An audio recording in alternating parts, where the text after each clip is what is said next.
graphie, par exemple, la graphie englobante, la graphie phonétique, etc. On reviendra là-dessus demain.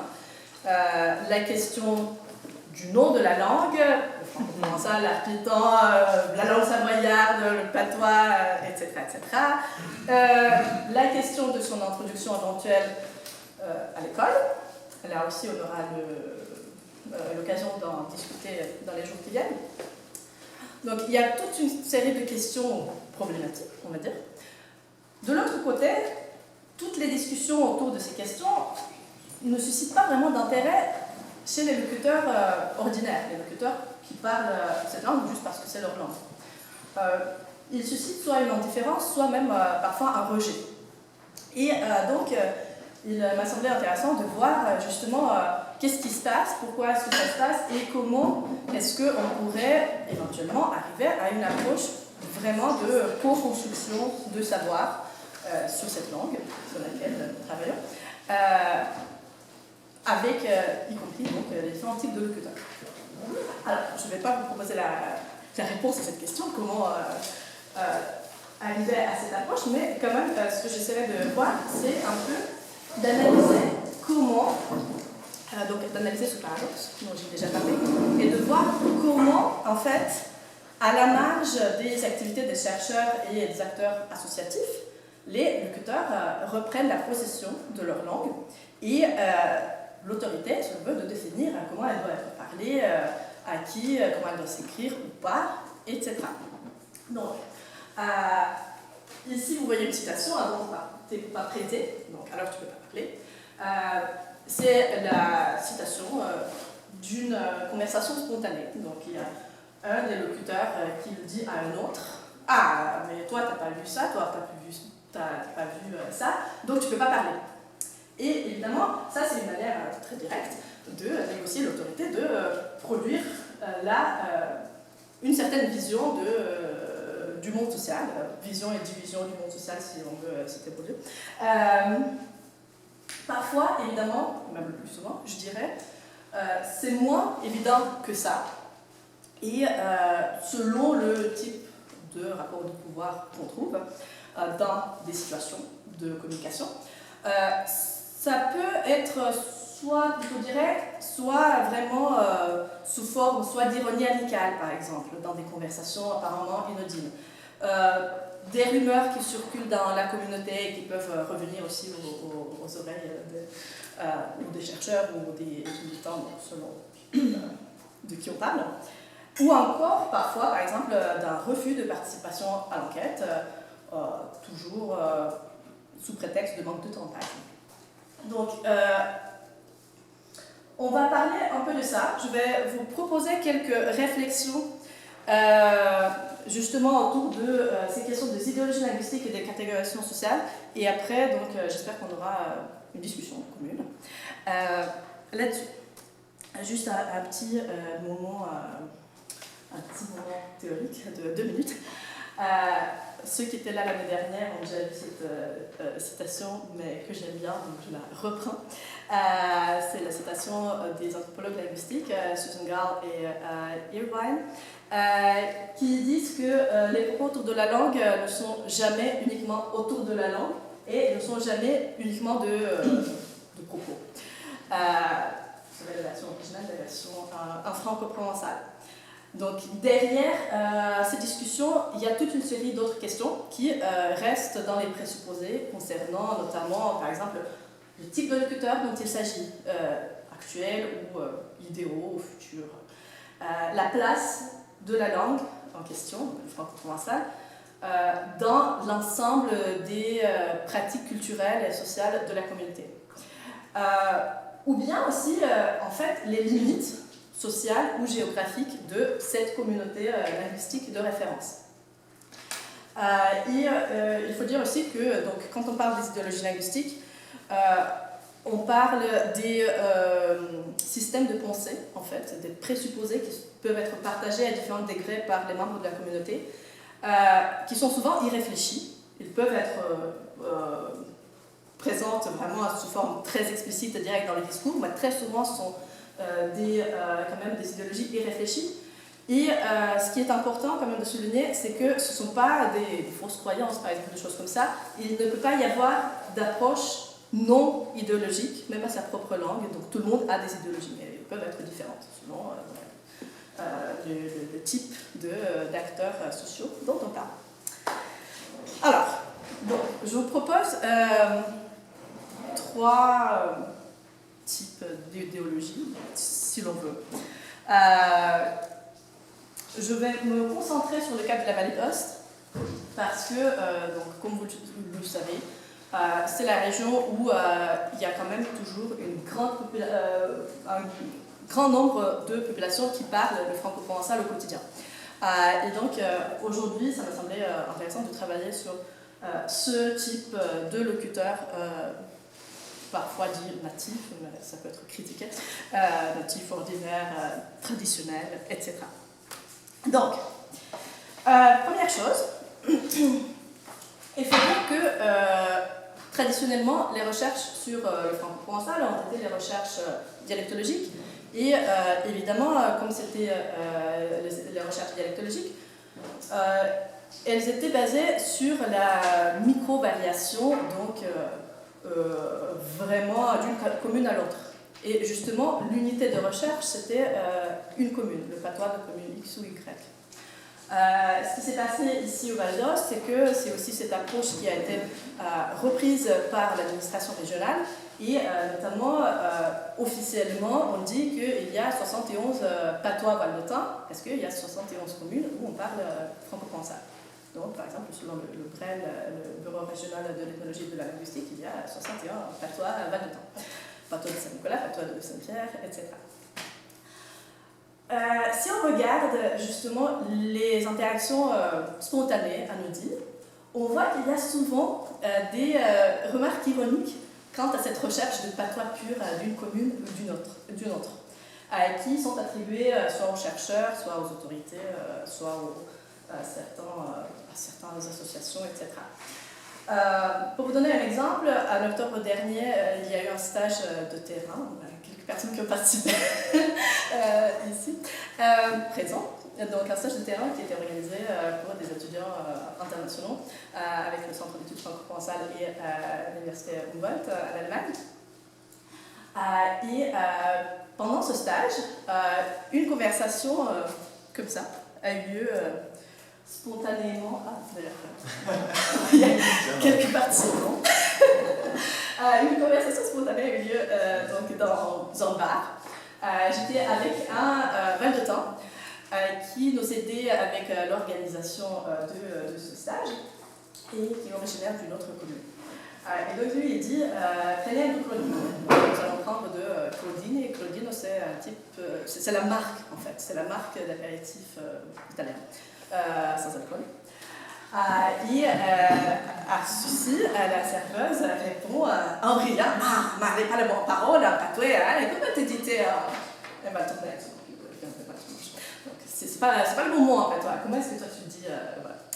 Et ce qui est curieux, c'est que tout le monde s'est joint tout de suite à cette conversation, donc même il y a quelques hommes qui restent là, mais souvent sans parler, et là, tout de suite, ils étaient « mais c'est vrai, etc. » Donc on voit qu'évidemment tout ça se passe sous forme ironique, amicale, etc. Mais il s'agit quand même aussi de projeter une vision prototypique de ce que les chercheurs sont censés faire, tout en la critiquant, même si à cette occasion en fait personne ne le faisait, ni nous ni les étudiants. On n'était pas en train de chercher les bons mots patois ou le patois pur de Saint-Nicolas, ce n'était pas du tout l'enjeu. Mais c'est intéressant, donc on voit ici, quand l'occasion interactionnelle comme ça se présente, on voit qu'ils se saisissent de cette opportunité pour quand même exprimer leur vision, si l'on veut. Une attitude semblable s'est régulièrement manifestée lors aussi des ateliers qu'on avait fait, toujours avec le Centre d'études franco-provençal, avec les enseignants des écoles, le thème. Il y avait aussi d'autres participants, chaque fois, les participants de la Suisse ou de la France. Alors, ceux et celles d'entre vous qui étaient là l'année dernière c'est un petit extrait de l'extrait bien plus long que je vous ai donné à un certain moment pour le travail en groupe. Donc je le reprends juste très brièvement. Donc ce qui se passe ici, en fait, après chaque demi-journée d'atelier, on faisait un moment de discussion. Et ces moments de discussion étaient censés apprendre aux enseignants de questionner leurs propres idéologies linguistiques, leurs propres pratiques linguistiques. Ici, il y a une participante à Valtel qui dit, pendant cette discussion, donc c'était vraiment spontané, ça émanait surtout des participants et participantes même, une participante Valtel, donc une enseignante des écoles, a dit Camimo la lingua è in evolution, la traduction en français, donc je dis l'original, e non è un'estensione valduta l'italiano riet. T'es prêt à écouter l'italien. Et attends, même me demande, si pas toi pour faire le chercher, il ne faut pas oublier les paroles, mais comme c'est de l'italien maintenant, pour le voter, on a. Comment tu fais? Et il y a un autre participant qui est à Valaisan, un évolénaire, qui dit je pense qu'il n'a pas le choix. Je pense qu'il n'a pas le choix. Et cette participante à Valaisan le reprend en disant je pense que c'est l'italien. Et après, elle commence à rire et elle dit Rascart. Alors, qu'est-ce qui se passe ici? Il y a aussi évidemment ce côté référentiel des discours, donc cette mise en doute du fait qu'il faut chercher le patois pur, et bon, ça va, on peut mettre l'italien au milieu. Mais il y a aussi un cas de ce qu'on peut appeler l'hypercorrection, parce que justement, le valaisan dit io penso, c'est le pronom personnel normal utilisé dans le Valais, c'est pas un locuteur italophone, et il est repris en disant que c'est de l'italien. Après, soit c'était ironique dès le début, soit ce rire et la phrase après fonctionne comme un mécanisme de réparation, mais en tout cas, ce qui est curieux aussi, c'est que dans ce mécanisme de réparation, elle dit scherzo quand même en empruntant le verbe italien, pour plaisanter, je plaisante. Donc, on voit que, en fait, pour les locuteurs ordinaires, y compris les enseignants des écoles, qui souvent sont impliqués, par exemple, dans la préparation des concours CERLEUN, le concours du patois, il n'y a pas d'objet langue franco-provençale, si l'on veut, opposé à l'italien et au français. Donc, parler patois, c'est vraiment utiliser un code mixte où il y a de l'italien, éventuellement du français, etc. Si l'on veut, donc la langue italienne ou la langue française, ça existe, y compris comme matière scolaire. Le franco-provençal, ça n'existe pas comme matière scolaire, et justement, on voit cette ironie et ces doutes quant à la recherche de la langue franco-provençale ou le patois. Donc, c'est un code mixte, c'est un code qui est un lexical d'un groupe dont les frontières ne correspondent pas toujours aux frontières tracées par les linguistes, parce qu'elles peuvent inclure quelques communes, par exemple occitanes, pour ceux qui résident à côté du domaine occitan, et exclure quelques parlers franco-provençaux, en fait. Souvent, ça dépend des pratiques culturelles, sociales, concrètes des individus. Donc, ce point nous amène vers le second point, qui concerne justement la question de la construction des catégorisations sociales dans les interactions. Alors, un autre exemple, je parle toujours d'un petit exemple. Un autre exemple concerne les discussions sur les graphies. Donc, comme je dis, il y a toujours beaucoup de discussions depuis des années sur la question de graphie. En 2017, il y a eu des débats publics sur la question de graphie et de standardisation éventuelle du franco-provençal qui était organisée ici à Saint-Nicolas. Là, il y a eu quelques participants, notamment un écrivain, un journaliste, qui disaient que, en fait, si on a un discours produit, par exemple, par des autorités régionales ou des journalistes, ça ne doit pas refléter la biographie du sujet parlant, donc de la personne qui parle. On ne doit pas savoir, ah, lui, il est né là-bas et peut-être après, il a vécu aussi dans une autre commune. Ça doit être quelque chose d'assez neutre. Donc, en d'autres termes, il s'agissait de chercher cette voie de nulle part, selon la définition de Susan Graf, qui est le standard pour toutes les langues. En même temps, lors de la dernière discussion sur cette graphie englobante, donc fin 2023,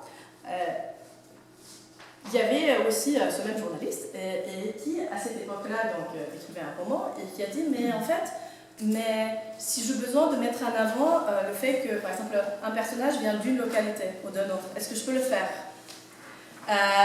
Donc, selon moi, justement, il s'agit ici d'un questionnement qui reflète ce processus constant de construction des groupes à différentes échelles et un certain balancement, si l'on veut, entre une communauté plutôt locale ou micro-locale et une communauté régionale, par exemple, ou transnationale, franco-provençale. Donc, il y a l'appartenance à différentes échelles et les deux sont pertinentes.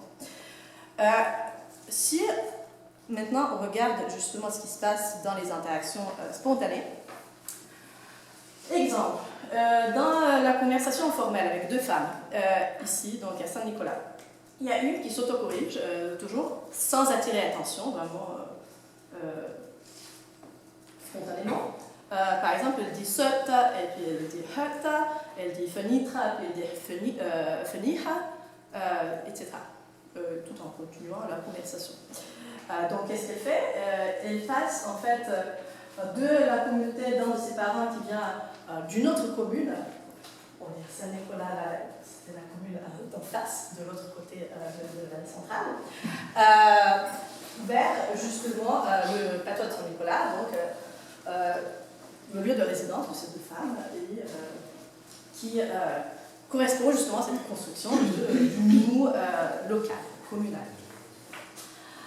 Et effectivement, elle a dit ensuite, une autre occasion, on a eu une discussion, et elle disait que chaque fois que, par exemple, elle était dans justement cette autre commune, quand elle demandait par exemple l'eau, donc à Saint-Nicolas on dit le, et ailleurs, dans la commune en question, mais aussi dans la plupart en fait, des communes valaisannes, on dit quelque chose qui est plutôt comme Eve. Et donc quand elle demandait le, justement, chaque fois on lui disait « n'est pas de ». Ah, on exagère, on n'a pas de, donc on n'a pas d'eau, plutôt que de lui donner un verre d'eau. Voilà, en mettant justement en avant cette appartenance, non, ici, on est d'ici, de la commune X et pas de la commune Y. Pendant la même conversation, il y a une autre personne qui vient aussi comme plein d'habitants, pas le temps évidemment dans le monde actuel, d'une famille pour ainsi dire mixte, des communes différentes. Et là c'est la même chose, sauf que là c'était cette distinction entre le patois en O et en A, donc par exemple sosa pour le sel, popa pour pas, etc. Et la même chose, quand elle demandait du sel, on lui disait, donc elle disait so comme Saint-Nicolas, et on disait toujours pas so, ça.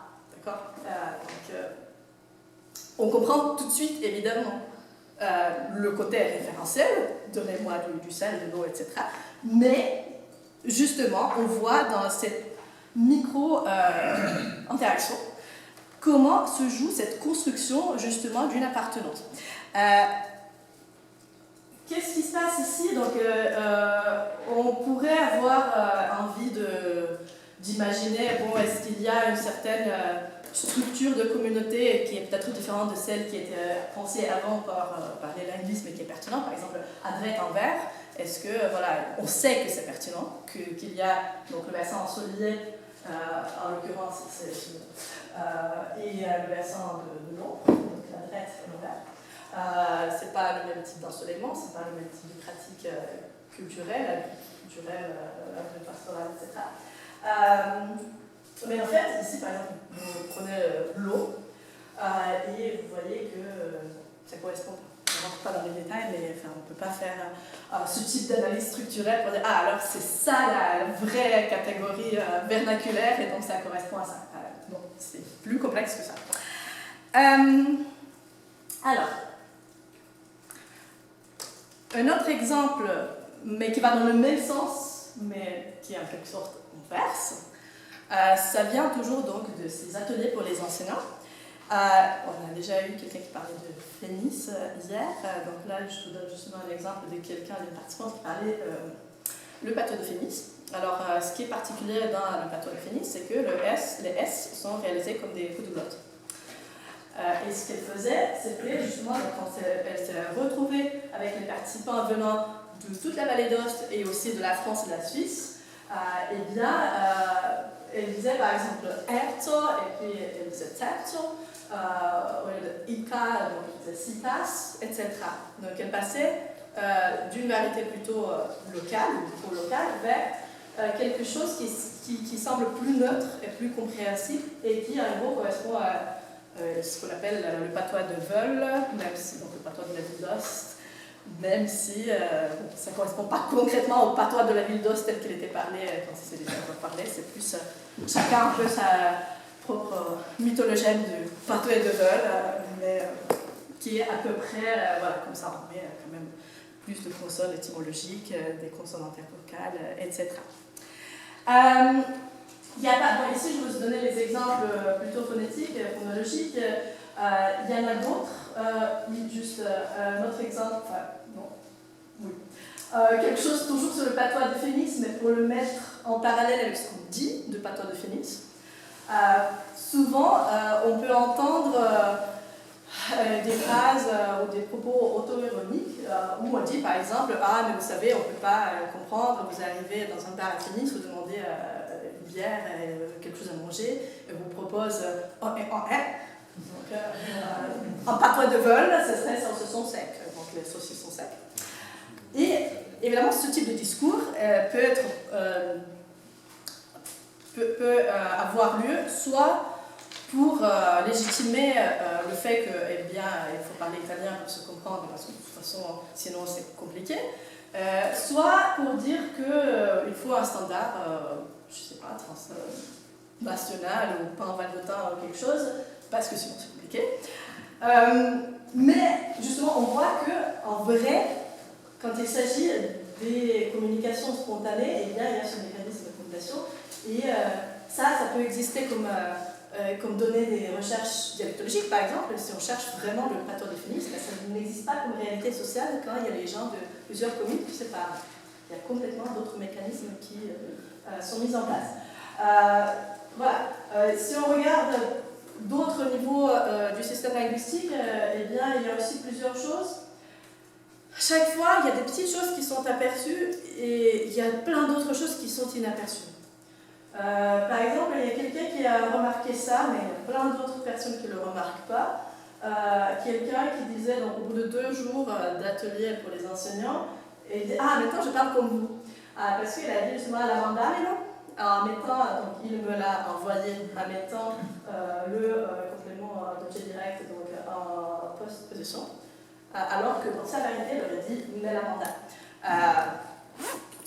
Mais le plus souvent, on ne le remarque pas. On le dit, voilà. Ou on ne le dit pas, chacun dit à sa manière. C'est quelque chose qui linguistiquement peut évidemment être important pour vraiment le système linguistique, mais sur le plan interactionnel, ce n'est pas important. Il y a beaucoup de différences qui sont complètement inaperçues et qui sont pourtant très audibles. Par exemple, vous prenez les paradigmes de l'imparfait, il y a les communes qui disent plutôt des choses comme pour dire donc diar, diar, etc. Ou pour faire fiar, fiar, donc plus comme premier groupe. Les groupes. Et il y a d'autres qui disent des choses comme dijo, digé, ou fijo, figé. Donc la différence est quand même importante linguistiquement, on dirait. Mais en fait, non. Sur le plan interactionnel, les gens littéralement ne le remarquent pas. Les gens peuvent travailler pendant une dizaine d'années dans une autre commune sans le remarquer. Et c'est très. On a eu beaucoup d'occasions de se rendre compte de ça, justement. Donc,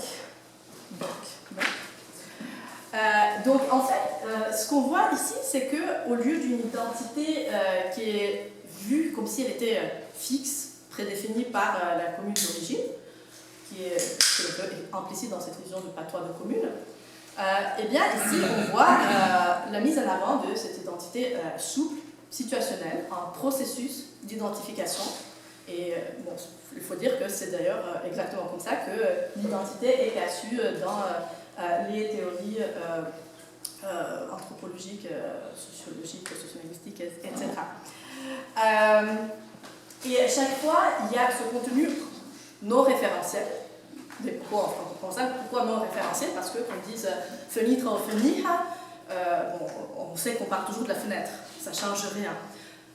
Mais il y a ce type de contenu pragmatique, si l'on veut, qui sert justement à mettre en avant soit une certaine opposition entre le nous, par exemple les Saint-Nicolaïens, versus nous les Val-de-Thun, ou enfin eux les, je sais pas, eux les Saint-Pierre, ou David, de côté voisine, pour donner un exemple localisé. Soit le nous Val-de-Thun, par exemple, ou même le nous transfrontalier franco-provençal. Donc, c'est ainsi que ces catégorisations sociales sont créées et maintenues au cours des interactions spontanées. Comme je disais, donc, elles peuvent être mobilisées directement dans le discours, quand on parle de nous et de eux, mais des forains, par exemple, les gens de dehors, des forts, pour certaines communes, ou non, ou pas du tout. Ça peut être vraiment, ça peut rester dans le côté presque irréfléchi, interactionnel. Ce qui est important, c'est qu'on comprend à partir de là comment cette surévaluation de diatopie, donc de variation vraiment entre les communes par exemple, dans les recherches, notamment dialectologiques, peut être vue comme une tentative d'effacement, si l'on veut, de certaines localités qui sont pertinentes pour la communauté et d'imposition de quelque chose qui ne l'est pas. Troisième chose, alors, un autre exemple, donc, lors de l'enquête que j'ai déjà mentionnée de l'octobre dernier, lorsqu'on a demandé à quelqu'un qui était un locuteur ordinaire et un ancien opérateur du tunnel de Mont-Blanc, non engagé dans vraiment les activités autour du franco-provençal spécifiquement, qu'est-ce qu'il faudrait faire selon lui pour qu'on continue à parler le franco-provençal? Lui, il a dit, eh bien, il faut organiser des rencontres, par exemple une fois par semaine, mais pas pour parler la langue. Il a insisté là-dessus, il a dit, mais pas pour parler de la langue, ça n'intéresse personne, il faut parler de la vie en montagne, du dépassement de soi, et pour ça, les gens vont venir, et comme ça, si on le fait régulièrement, eh bien, la langue va être maintenue parce que même ceux qui n'ont pas appris cette langue dans les familles, là, ils auront une occasion de l'apprendre. Donc, si l'on veut, pour lui, il faut favoriser la socialisation à l'échelle communale ou intercommunale, parce qu'en l'occurrence, pour lui, le territoire de référence, c'était 4 communes qui travaillent ensemble, donc ici, la communauté de communes de Grand Paradis, qui travaillent ensemble sur plein d'autres choses, pour les écoles, pour l'organisation des combats de Rennes, par exemple, d'autres services municipaux aussi, etc. Et d'une manière similaire, petite anecdote aussi dans le même contexte, donc il y a eu un reportage à la télévision, à la radio, sur cette école, ce stage de terrain. Et il y avait un moment où on regardait, ensemble avec certains étudiants, on regardait, et certains volontaires, ce qui est important pour mon propos, on regardait les actualités en attendant ce reportage, et juste avant, il y avait le reportage sur l'arrivée de la neige de la montagne. Et il était un peu long, et il y avait une des participantes qui a dit « Ah mais bon, ça va, on a déjà compris que vous avez la neige. » Et là, donc un des Val-de-Thun qui était présent a dit « Non, vous ne comprenez pas, ici il y a des enjeux. » Contrairement à le franco-provençal qui n'aurait pas d'argent. Et donc on a eu une discussion et il dit non mais c'est logique parce que s'il y a la neige, il y a les touristes, s'il y a les touristes, il y a la richesse communale, s'il y a la richesse communale, il y a la vie dans la commune, les gens restent dans la commune, et donc il parle franco-provençal, logique. Donc qu'est-ce qu'il y a en commun entre ces deux histoires, mais il y en a plein d'autres qui vont dans le même sens, c'est que justement il y a cette vision que le patois, c'est, je dis exprès le patois, parce que contrairement par exemple à la langue italienne, la langue française, qui sont perçues complètement différemment, Le patois, c'est vraiment la conséquence de la vie communale, de l'existence de cette vie communale. Et on ne peut pas agir directement sur le patois, il faut agir sur autre chose, il faut agir sur la socialisation